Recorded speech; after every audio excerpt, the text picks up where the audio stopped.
Welcome back to the Press Conference podcast. My name's Dan Simmonite and today I'm speaking with John Gillespie, the digital manager for the Irish FA.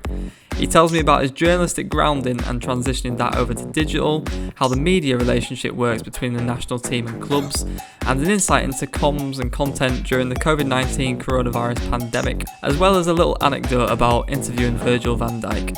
I think this is a really great listen, so stay tuned.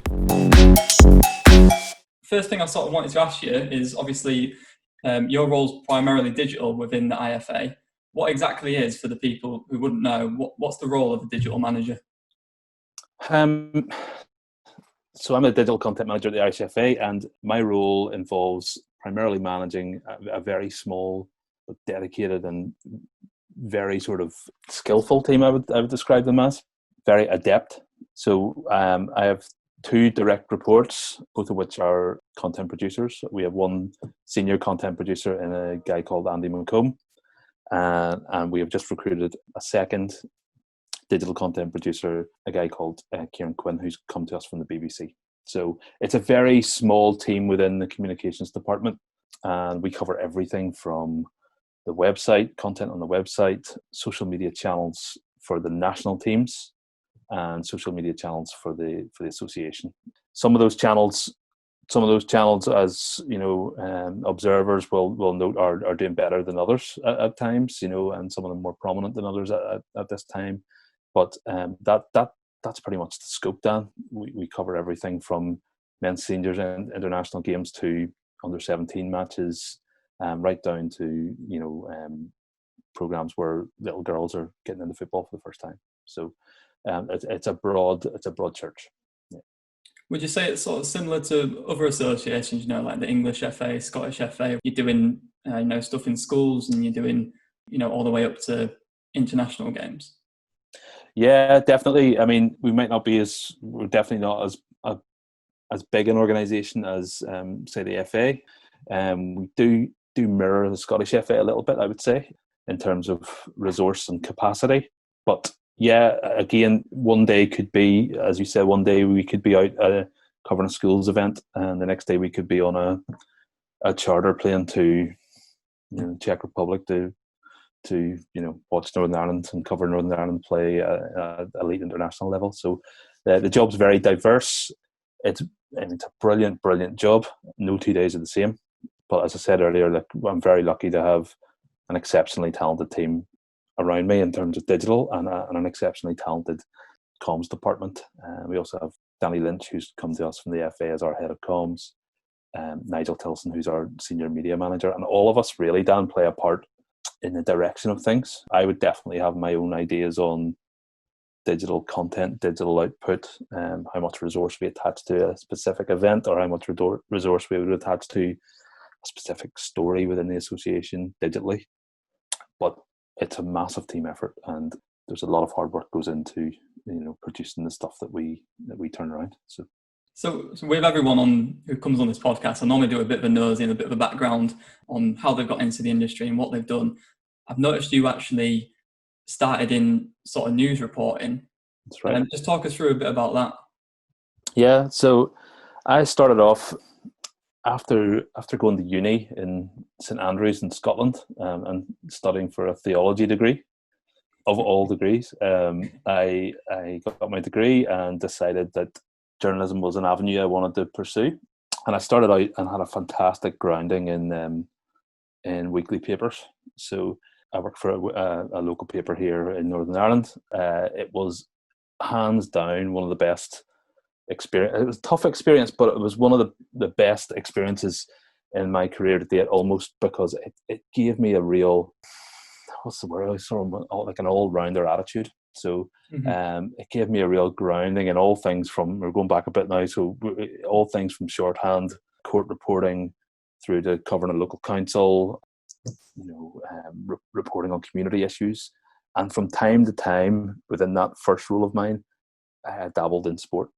Always loved football. I've always loved football. So I dabbled in sport a little bit, and that gave me a little bit of a taste.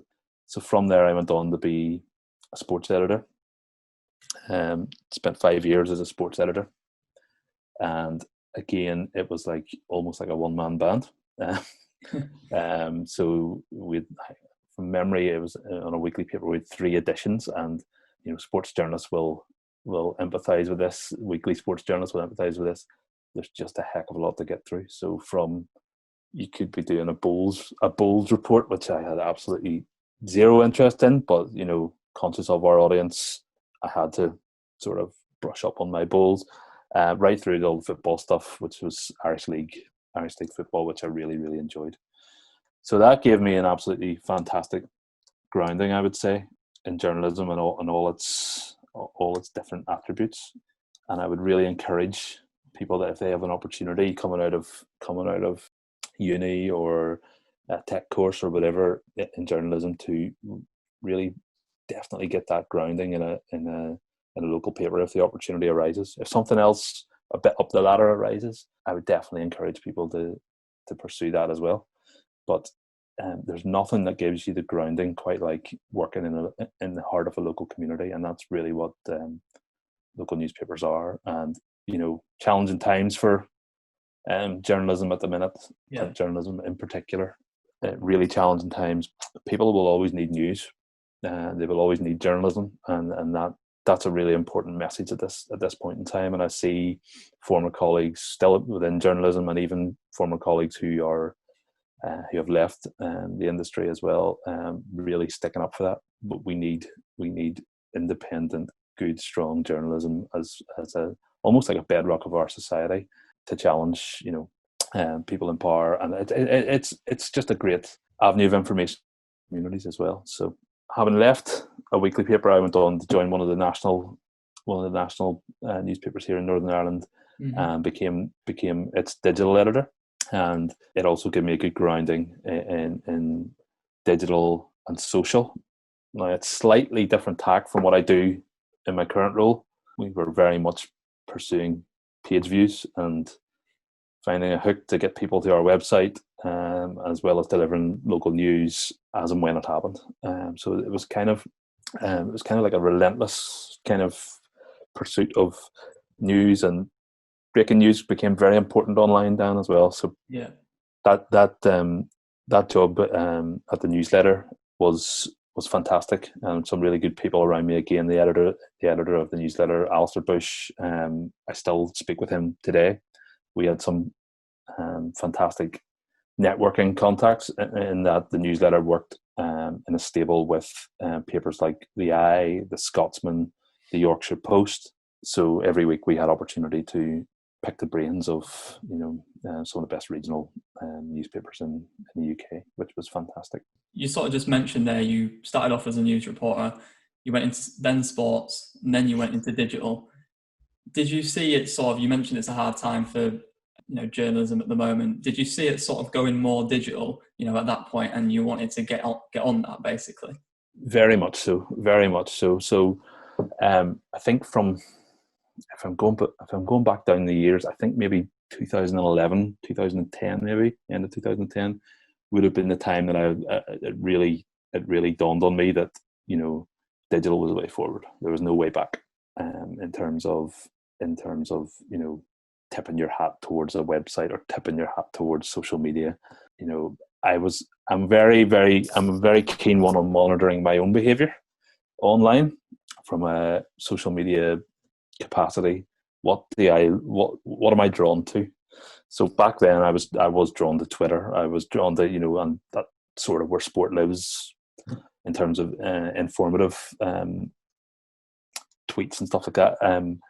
So back then I was drawn to monitoring my own behavior, and I was looking at Twitter and going like, this is just awesome. This is just a mine of information. This is fantastic. It's so instant. It's definitely consumable. So yeah, very much so. I was very, very much drawn towards it. And there was one chap in particular who, I'd like to mention, the former editor of the Scotsman, Frank O'Donnell, who very much was like a bit of a mentor in terms of digital. So when I took on the role at the newspaper in Northern Ireland, Frank, because of the links with the Scotsman, Frank really was pushing digital at this side of the company. And is that always that sort of tension between digital and print, and will we ever get this 50-50 weight of print and digital? And then digital just started soaring. It just started soaring, and we saw that representative in our page views and in the growth of the website. And at one stage, I think the newsletter website was the fastest growing regional website in the UK, which was fantastic for us. I'm sure it's gone on to do much better things since then. But definitely that move towards digital was becoming more and more prevalent, and it was definitely something that planted a seed in me to move away. And when the opportunity arose to become digital editor, it was definitely something that I grasped with both hands. Yeah. Yeah, and someone said to me a few months ago that it's harder to go from sort of journalism to PR than it is PR to journalism. I don't know how far you agree with that, but how was the sort of transition for you? Yeah, I mean, I can understand that. The transition for me was quite, if you're talking about an overall transition, it was quite an easy one, in that I have been a Northern Ireland fan for years. I mean, years and years. I'm a campaign card holder. I brought my son to games. I watched Northern Ireland qualify for Euro 2016 from the stands. I went to Euro 2016 as a fan. Absolutely unbelievable experience for a nation the size of ours. Mm-hmm. So I can understand why some people would say it would be difficult to switch from PR, journalism to PR and vice versa. But for me, it was very much an opportunity that I saw, and I thought, I cannot let this one pass me by. And thankfully, I got the job, and the transition has been just so much fun, almost, I would describe it as. It's been seriously hard work. There's been a lot of hard work and creative process brought into the mix, but it has been, in a way, I remember the first conversation I had with the previous director of communications in the Irish FA, a guy called Neil Britton, who has now gone on to the BBC in Northern Ireland. But I sort of processed it by saying, look, this is still storytelling, isn't it? And it's storytelling about football, and it's storytelling about a national team that I'm really passionate about. So in that capacity, I was all in, and the transition wasn't really that bad, Dan, to be honest. Yeah, I guess the fundamentals are there from journalism, like you said, storytelling. In my opinion, it would be quite easy to, you probably just need to learn how to use this sort of social media if you don't already. But you mentioned there about you went to go sort of cover Northern Ireland stuff, and you're a supporter of Northern Ireland. This must be a dream job to you. And how did you actually get into this role? So in many ways, it is a dream job, and there are still times, when I've gotten to know some of the players reasonably well, and there are still times when I kind of pinch myself and getting text messages from Gareth McCauley, or who's now gone on to he's retired from international football now, but still very much a huge figure in Northern Irish. So there are moments when you just go, this is surreal. This is really surreal. And very much in the first few months, it was just like, whoa, in the office, there's Michael O'Neill. All right, yeah, hello. There have been moments where it's been very surreal, but it is a dream job. Yeah, there's no doubt about it. It is one of those ones where, as a fan, you get to tell the story of the national teams that you're very, very much attached to. And that said, Dan, as I alluded to earlier, there's a lot of hard work goes into it. There's a lot of planning. There's a lot of detail. There's a lot of nuance. But it really is a fascinating role to be in, and being able to tell the story of football for all in Northern Ireland. It's fantastic. You mentioned Gareth McCauley there. How is your relationship with the players then? Because you must sort of get, compared to a club, you must get sort of limited contact with these players, and you only see them sometimes, but obviously they're there to provide you content. How do you sort of interact with them, and what's your sort of relationship with them? Yeah, so the players are absolutely fantastic to a man. I mean, they're absolutely, they've been great with me and my team, Andy and Kieran. They've been really, really good. they're very approachable, when they're not in camp with us almost. So, but we're very conscious that when they're not in camp, they're not our players, if you know what I mean. So, and we do have good relationship with the clubs they're at. We try to formulate that. We try to build that, whether it's, Stephen Davis at Rangers or Johnny Evans at Leicester or Stuart Dallas at Leeds, whoever it may be. We try to formulate a bit of a relationship with the clubs, and I think the clubs appreciate it when they have a player who's playing international football, and they're getting a little bit of extra coverage, a little bit of extra limelight. And one thing that we can't escape here, Dan, is that the players really love playing for Northern Ireland, and that has really shone through. And I think the vast majority, if not all of them, appreciate the work we do on social media. So they, we get, from time to time, we get lovely messages from the players saying, look, I really loved that, really enjoyed that, that was really great, or that video you put out was fantastic, or you might just get a wee like on Instagram, or when you're putting stuff out, and then you're on the right track. So they have been fantastic. Our partners, must mention them, our partners to work with have been absolutely fantastic, and there's a real appreciation in the senior leadership team within the Irish Football Association. The CEO Patrick Nelson, Chief Operating Officer Sean Murphy, Danny Lynch, our head of comms. They all see the value in social media. They may not, it may not be their area of expertise, but they see the value in it. They see it as a first touch point for our fans, almost these days. So that's vital for any organisation nowadays. I think social media is, if you're getting it right, and not every organisation always gets it right, but if you are getting it right 99% of the time, then it's a really, really valuable touch point with your audience. And our audience, we're very, very lucky. Our audience is made up of people who just love the team. That makes it easier. There's no, the expectation levels are up because of Michael O'Neill, the job Michael O'Neill has done. Absolutely fantastic job. But we're not Brazil. We're not Brazil. We're Northern Ireland. Big phrase in Northern Ireland. So it's the expectation levels are up, but they're not they're not sky high. So there's a certain level of reality with our fans, and there's a certain level of expectation there as well. But the fans really, really get behind their team, and that's really, really vital to us as well when we're doing stuff on social. Yeah, it must be great. It must be even more great. You've got Stuart Dallas, obviously a Leeds player. We're just speaking off camera. You're actually a Leeds fan.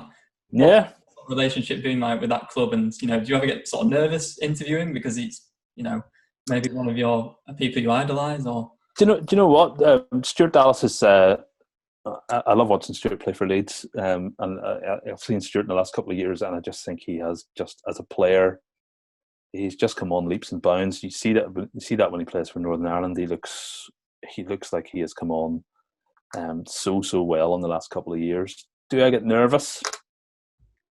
I think my grounding in journalism has helped me here. So there was a time when I was covering Northern Ireland for newspapers. So do I get nervous?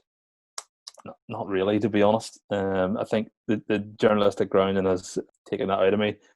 Don't get me wrong, there have been a few moments when we've been on the road away to. There was one time we were away to Holland and Rotterdam last year, and we were 1-0 up with about, I think, maybe 15 to go, and we couldn't believe our luck. It wasn't luck; it was hard earned. But we couldn't believe the position we were in. Like, we're gonna beat Holland here in Rotterdam. So we were prepping for all that, and then Holland, of course, their class shone through, and they came back from the goal down and won the match. And after the match, we spoke to Josh McGuinness, who'd scored the goal for us, and Josh has always been fantastic with us. A real live wire of a character, an absolutely brilliant person, and he came out, and even in defeat, was brilliant with us. And as soon as we'd finished the interview with Josh, along came Virgil Van Dijk, and I was like, "Oh, that's Virgil Van Dijk," and he was being shepherded towards me, and for a few seconds I was like, oh, what did I say? This is Virgil Van Dijk. So but it was grand. It was grand. You just flick into a mode, you switch into a mode, and you be professional about it, and try and draw as much info out of the guy that will resonate with your audience as you can. And we did. And we don't normally put out opposition team player interviews, but we did on this occasion, and purely on the basis that it's Van Dijk. He's one of the best defenders in the world, and he spoke glowingly about our fans. That was maybe the only moment I could say I've been slightly nervous around players. I don't think there's room for being nervous around the players almost, Dan. The more relaxed you are, the better almost with them. So all of the players have been fantastic. Stephen Davis, the captain, an absolute gentleman. Lovely guy to deal with. Never turns down an interview. Never turns down a request that we have for him, unless it could be, if he does, it's a club commitment or he hasn't the time or something like that. So fantastic to work with. Yeah, it's been a great experience in that regard. I suppose it's different working for an association when you only have a sort of a few games during the year, whereas if you were at a club, you'd be having a game every week. Obviously, then there's gaps to fill because you don't have a game going on. How do you sort of fill those gaps? That's a good question. So from a social perspective, we deliver weekly content plans. And now is as good a time as any to answer this question, actually. There's absolutely no football whatsoever, which is a strange time to be living in. But how do we fill those gaps? So we lean heavily on nostalgia. We lean heavily on another content pillar. We lean heavily on video content. We lean heavily on engaging with players' performances at their clubs when they are playing. So one thing in Northern Ireland, Dan, is that a lot of people who grew up in Northern Ireland will have an English team that they support. Okay. So I'm a Leeds fan, but there's not many of us here in Northern Ireland, I have to say. There's plenty in Yorkshire, but there's not many here. So a lot of people in Northern Ireland would support, Liverpool or Man United, Spurs, Arsenal. Maybe get a contingent of City fans or something like that. But a lot of people would have an English team that they would follow. So there's that sort of, you're always looking out to see how Stephen Davis is getting on at Rangers, or you're looking out to see how Johnny played at Leicester, or Corey Evans at Blackburn. You're even looking around, to see how our senior women are getting on in the WSL. Some of them, Rachel Furness at Liverpool, Simone McGill at Everton. You're actively keeping an eye on how our players are getting on in England and Scotland. So that's another big one for us. We try to use our content plans to keep our social media platforms as busy as we can. It was the worst thing you could have is almost like a dormant platform. And in some respects, we go above and beyond in that capacity. So just to keep our audience engaged. So yeah, it is challenging at times when you've no football. When the games come around, you do see a spike in engagement. You see a spike in the website audience, page views and whatnot. So when the games wheel around, it's fantastic. You're stuff to get your teeth stuck into. But when they don't come around, when they're not being played, we're still as busy. We're still busy, and we're still plenty to be getting on with. We have created in the last year or so, we had a podcast running, which ran every 2 weeks. We also had a video series called Introducing, which Andy McComb was instrumental in. We visited players at their clubs, so younger players breaking through into the international scene. We would go and visit them at their club, contextualize them there, and say, "This is Daniel Ballard. He's at Arsenal. He's in our 21s," and really introduce him to our fans. Give him a bit of a feature, give the players a bit of a feature, and we've done that on several occasions. So things like that really do work and work well, and there's a real sense of pride in I suppose like somebody from your neck of the woods in York that does really well in life or in sport. There's a real sense of pride in them. So when people see Johnny Evans, top Premier League player, doing so well every week and having a fantastic career, they're just really proud of him. So and there's that sense here in Northern Ireland as well. Yeah. So when there's not a game, you use sort of content from the games your players are in.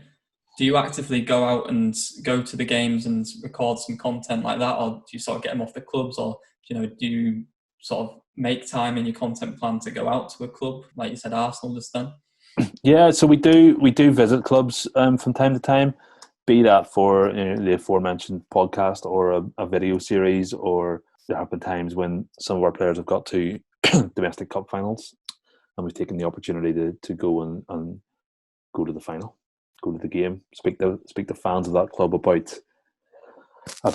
um, about that player who's involved at the club in the final, and make a bit of a feature around Stephen Davis. I think Southampton reached the League Cup final a few years back, and Stephen Davis was playing over. We went to Wembley and picked up a few vox pops, things like that. What the Southampton fans thought of Stephen Davis, and just little avenues like that. I think, Dan, really for content that really resonate with our audience as well. Just how players are getting on with their clubs. And how do you sort of prepare for an international game then? What's the build up like? Yeah, so it's obviously really exciting. So we normally have double headers, and the build up to that game in terms of content, there's a lot of planning that goes into it. So we will spend a couple of weeks developing a content plan from time to time, and sometimes, admittedly, Dan, this content plan, some of the parts of the content plan go out the window.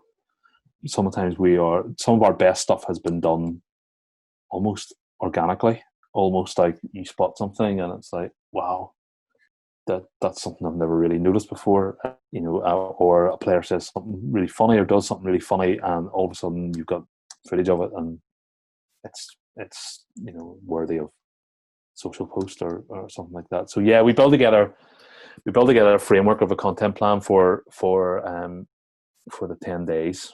It's normally a 10-day window, and the access we have is fantastic, but we're very conscious that the players are there to do a job, and what we try to do as much as possible is almost stay under the radar in terms of when we're filming training or being around the hotel or something like that, and then we've allotted sort of times to go and capture our content with the players. I suppose I should talk about one project in particular that we've been doing over the course of the last UEFA Euro qualifying campaign. Is a project called Northern Ireland Uncut, and it's a behind the scenes, been a big part of our output around international games. So it's behind the scenes video content, long form video content, primarily for YouTube, which we work with a freelance videographer to come in and help us capture moments that fans just don't see, or can't get close enough to. And that's been a real success in terms of the players have really taken to it. Players have become really comfortable with the idea of it. It gives the fans that little bit more insight. So you could be behind the scenes in the hotel, you could be at training, you could be in the tunnel, you could be pitch side, just all those little things that it could be just a wave to the camera from a player or a funny joke or something like that. It could be anything really like that. So it's been a real success story for us. It really has changed the way some of the footage we have of the players is it's just fantastic, and it's brought fans. I feel that it's brought fans a little bit closer to the players' personalities, to who they are as people. At times, I do think that the relationships forged with the players when we're away with them has really helped build a level of trust, for example. And also it's really helped us in terms of how relaxed they are around us and our ideas. So we did a staying in Zoom with Johnny and Corey Evans, building trust with the players, allowing them to feel relaxed around our content team, be that a freelance videographer, be that a presenter that we bring in. They've just been exceptional with us, I have to say. And Johnny and Corey Evans kicked it off for us, and the dynamic between the two brothers was one thing, but some of the stories that came out of the call and the relaxed nature of it and all just made it extra special, And similarly, with good friendships between Josh McGuinness, Gareth McCauley, and we did a piece with them. It's gone down really well. And I mean, they were two funny guys, two very funny guys, and two guys that know each other really well, but take their football really seriously as well. So things like that have been really good in building trust. And part of the job is to show the association in a really, in a really good light, show the men's national team in a really good light, the women's senior team in a really good light. And that is, that we can't get away from that. That's part of our job to cast them in that light. And I hope that we've done a good job in showcasing that. Is there any players you're sort of really excited about over the next few years? Maybe some of the 17s or coming up. Yeah. It's going to be the next. Yeah, there's a few. I probably shouldn't single them out, but I'm going to anyway. There's a kid at Leeds called Alfie McCalmont, and he is in their 23s. He's been on the bench a few times. I think he made his debut in the League Cup for Leeds, so he's made his first team debut. Alfie's very much part of the under-21 setup at Northern Ireland, but has also been handed his senior international debut last September by Michael O'Neill in a 1-0 win over Luxembourg. So he's a big prospect. And the other one I have to mention is Ethan Galbraith, who is at Man United. And every time I see Ethan play, I just see this effortless kind of movement. And, he just, when you see a player and you go, he's got the X factor, he's got it, like he looks good. A long way to go in terms of development and all that kind of stuff. And I'm sure United will want to make sure that happens and protect him as much as possible. But he also made his his full international debut alongside Alfie in that Luxembourg game. Ethan is definitely a real prospect for us. He's definitely one to look out for. He just looks so graceful on the ball. He's a central midfielder. Passing range is exquisite. Just really easy on the eye kind of footballer. And there's a reason why he's at Man United. So he and Alfie would be the two I would really home in on. If you're going a bit further down the age groups, there's a kid called Sam McClelland at Chelsea. It's a centre back, and I've seen him play for the 17s. He looks a good player as well. But again, these players have a long way to. There's a big step between under 17s and even club football or international football. They have a long way to go. But one thing I would say about Northern Ireland, Dan, is that they do give players a chance. You look at Paddy McNair or Jamal Lewis at Norwich, or they give players the chance early on, and to have that exposure to international football, I suppose, is invaluable for them. Their learning curve. So yeah, Ethan Galbraith, Alfie McCalmont, two names I would.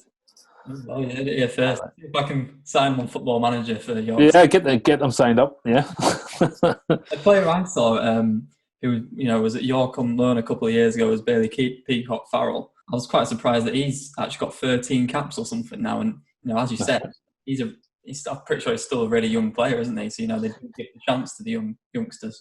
Yeah, definitely. And Bailey played against as you say 13 caps I think now, and we played Germany in September, and Bailey was exceptional in that game. So there's bags of potential there with Bailey. He's already established himself as Northern Ireland's number one.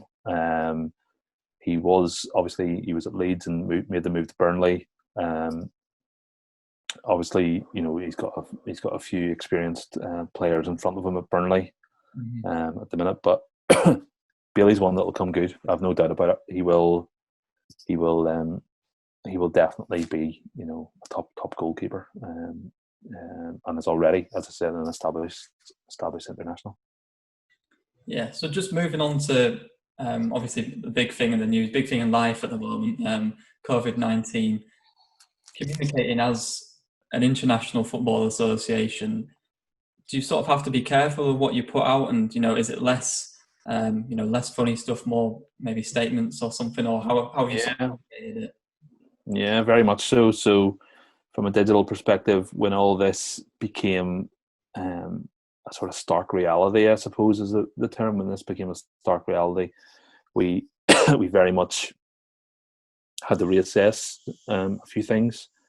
our messaging, for one. I mean, certainly around the opening stages of lockdown, shall we say, we worked in conjunction with the Public Health Agency on a project they were working on. So they were asking for notable sportsmen and women to come forward and really hammer home the message of, staying at home, staying safe, wash your hands, that kind of stuff. And that was really, really important. So, and as we got Stuart Dallas, Niall McGinn, who's at Aberdeen, Michael McGovern, goalkeeper at Norwich. We got them all involved in a really strong video campaign. It was over a Sunday, really, and it kind of happened organically, Dan. It didn't, it wasn't, the PHA got in touch with us, but I remember in particular Stuart Dallas's video being like, really, like, this is really real. There was still some, at that stage, it was sort of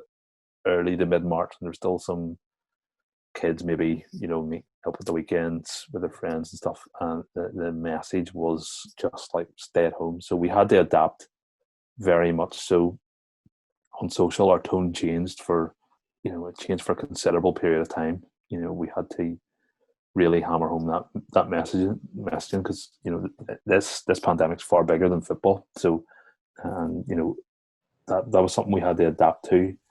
And we're quite fortunate in some respects in that we have dedicated Northern Ireland national team channels and association channels on social. So the messaging coming from the association accounts was, as you can imagine, it was very, the tone is always quite. We watch the tone in those channels a lot. On the Northern Ireland national channels, in normal times, we can afford to have a little bit more freedom, almost, for want of a better word. We can afford to have a bit of fun. There's a humor sort of pillar there that we dip into from time to time, and we use sort of comedians even from time to time to help us with that. But the tone definitely changed. So it went from those serious messages, those serious sort of call to action messages of stay home, stay safe, make sure you're washing your hands, all that kind of stuff, to more, I would describe it as more of a holistic sort of resonating message. So like everybody was feeling the same way. Mm-hmm. So I remember sitting with Andy McComb and thinking, how do we capture this? How do we make sense of this? So one of the ideas that I had was, well, we take football for granted so much, don't we? We take for granted going into a ground, or we take for granted, all the little things, sitting beside somebody even in close proximity to a football match. So how do we tell that story and come up with the idea of a video that wanted to become when all this is over, mm-hmm. Which is available on our channels, and it just blew up for us. It really just blew up. So it just tells the story of maybe never take for granted, going to games, sitting beside somebody, the ball hitting the back of the net, going to a stadium, watching players in the heat of the battle, all that kind of stuff. So that message actually resonated with the football community in the first instance, and it went beyond that, because I suppose the tone of it was maybe never take for granted anything. So going to the park with your kids, or going to the shopping centre in normal circumstances, the ability to go and have a takeaway Chinese on a Friday night, all that kind of stuff. So it resonated beyond the football messages that we tried to portray, but it certainly worked very well for us. And again, there's been another stage, I think, maybe to this as well, where lockdown has almost become the norm. Things like this, a Zoom call, has become the norm. Yeah. It's how you catch up with your friends, is how you communicate with your family. So we had to think on our feet about ideas around that, and that led to staying in, which is catching up with players on Zoom. How are they getting on? How are they doing? And there's an element of that that's, the tone has to be right, but there's an element of that where there's a bit of fun as well. So how are you occupying yourself during this time? That type of thing. So yeah, certainly on the Irish FA those would be the national channels. On the Irish FA channels, the tone has to be a little bit more confined, is the word I would use, and we've got to be careful how we communicate with our audience there. So yeah. You obviously head up the digital stuff for the organisation, so that means you manage a few people. How have you found it, sort of managing people, and even working yourself from home during this period? Yeah, I think initially it took a bit of getting used to, didn't it? So we had this idea of, normally in the office we would jump into a meeting room and discuss plans, or have a bit of an ideation session, just sit down together and work things out almost. But now in this current context, I think we had to become pretty adept at video conferencing for a start, and also it felt just a little bit disjointed in some respects in the first week or so, but that has changed significantly. The team have been absolutely fantastic. We've found a real groove. So we meet every morning on video conference. We discuss the content plan for that day, how we're going to treat things. We discuss any reactionary content that we have to respond to, and of course we discuss through any stuff that any of the needs of our partners or anything like that. And the team have been absolutely first class. I have to admit, they've really sort of adapted to it well, and it's been really, really good. It's been really, really challenging in some respects, but I think the team's stronger for it, Dan, to be honest. I think we're coming out of it a little bit stronger. As I said, some of our content has been more sort of feature led almost, so we're showing old games and making sure that people are connecting with football, with the Northern Ireland team every week. At the very least, we're showing old games every week. We're doing the Staying In series that I've mentioned, and we're keeping our Instagram stories updated every day on different themes. Just all sorts of things that have become very important to us in these times. Just trying to highlight those. Yeah, and I think you touched on it at the start within your sort of staffing structure. But how does the sort of media organisation look? You've got digital communications, and how do you sort of utilise them? Yeah, so I mean, within the Irish FA, we have a communications department headed up by Danny Lynch, and Danny would lead on all things in that regard. He does a lot of external stuff. He does a lot of media relations. Again, works with partners. Has been fantastic since he joined us in October, November time, I think, of last year. And then Nigel Tilson would be our media relations manager. Nigel deals primarily with print and broadcast outlets across Northern Ireland. Has a vast knowledge of the landscape, the journalistic landscape in Northern Ireland, and is really invaluable to the association in that regard. Knows a lot of the journalists really, really well. Had worked in journalism previously. And then we have the digital unit almost of myself and the Kieran, who lead the way on digital. While there's a collective effort in terms of communications and how we message things on social or on our website, there's definitely a level of autonomy there that we can, Danny affords us creative license. He affords us time and space to go and do our own thing almost. Yeah. But always comes back to sign off. You always want, and it's a journalistic big thing in journalism as well. You want another pair of eyes on something before it would see the light of day, and that's been something that has been developed even more strongly in the last few years. Just like a sense check, Dan. I think that's a really important thing within the industry. You could think your idea is absolutely fantastic, and you could build it, and then you pitch it, you show it when after you pitched it, you show it the fruits of your labor almost, and sometimes it's not quite there almost, and maybe it just needs another layer. Maybe it needs something taken out. Maybe it needs a video. Maybe it needs just a tweak in the edit. Maybe it needs a voice. Whatever it is. But I do feel it's important that a big thing for me would be collaborative working. So in these times, we're using Slack quite a bit to share our work. Almost, we just put it out there and share it with the team and go, well, what do you think of this? And we're open and honest enough as a team to say, well, yeah, I really love that, or yeah, I like it, but there's maybe another direction or another layer or another avenue this could go down, or this is a fantastic idea. Does it just deserve a graphic? No, it deserves a bit of TLC. It deserves a video. It deserves planning.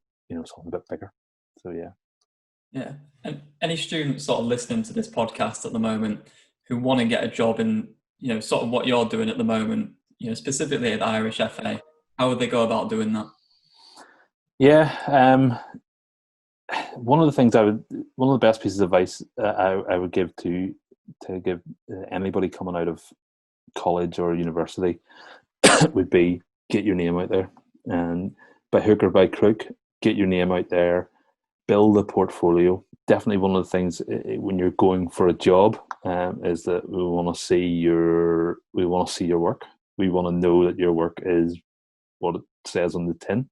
So we want to know that you're of a certain level, and the only way to get that, Dan, is by knocking on doors and gaining experience. Even if you're working for free, you're volunteering, you're doing your own stuff, that type of thing. You've created your own website, your own social channels, or something that's a bit niche. Certainly within the industry at the minute. I mean, I talked earlier about our team being kind of all rounders almost, and that because we are such a small team, we have to adapt very quickly. Andy McComb would lead on video, is adept at creating graphics, for instance, is adept at writing a match report if we ask him to. He's adept at doing live tweeting, and all that comes with experience. But I mean, there's certain skill sets. Each member of the team has a different set of skills almost, but there's a collective core set of skills that people need to have. So if you're just coming out of college, the one thing I would say is do not give up. If it's a bona fide dream of yours to get into journalism or to get into the football industry in terms of storytelling within that, don't give up, because opportunity will come off the back of hard work. Always, I think one of the key things I could say is always try and keep up to speed with the latest sort of trends, for want of a better word, on social media. Write clean copy. Give us good, clean copy. Just make sure that you're on the edge with you're on the cutting edge with what's happening in the industry. I think that's really important. Yeah, that's great advice. I know you listen to the podcast with Craig Wilson, so I think I know. Yeah. I think you know this is coming. So, what is your dream job? Final question. What is my dream? I think I'm in my dream job, to be honest. I think I'm there. I have a real passion for storytelling, a real passion for the Northern Ireland national team, passion, a real love of football.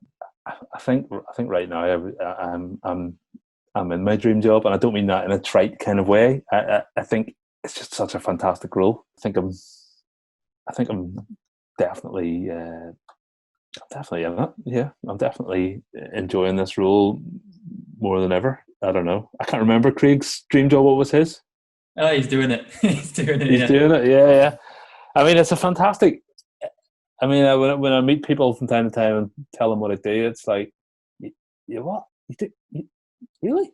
It's a fantastic role to be in, and sometimes I think in the football industry, everybody needs to sort of, from time to time, it's a good thing to take stock and evaluate and reevaluate. Oftentimes, whenever people come into the National Football Stadium at Windsor Park, when we're bringing people in for meetings or whatever, they're always taken aback by our offices overlook the stadium, and you can see the pitch, and it's those wee moments that I look at and just go. I always try and gauge their reaction to our place of work, which is always a good gauge of like, wow, I love to work here. It's like, certainly this, I've described this as my dream job. Yeah, that's brilliant, mate.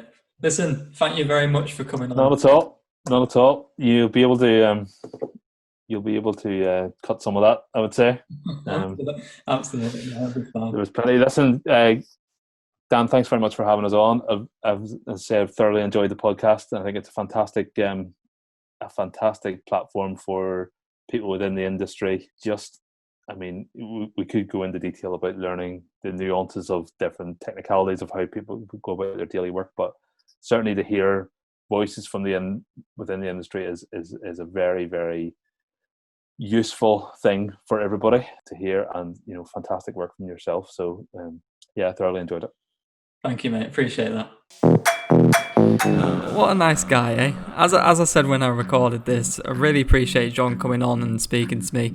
It was really good to get an insight into the job of someone who works on a national level and not just specifically at a football club, doing media.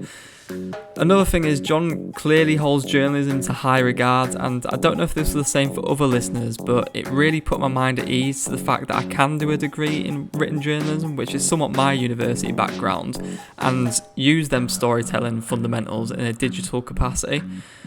He said himself he's in his dream job at the moment, and it is a common theme across everyone I spoke to so far. This is an amazing industry full of passionate hard workers, which really does excite me for the future for sure.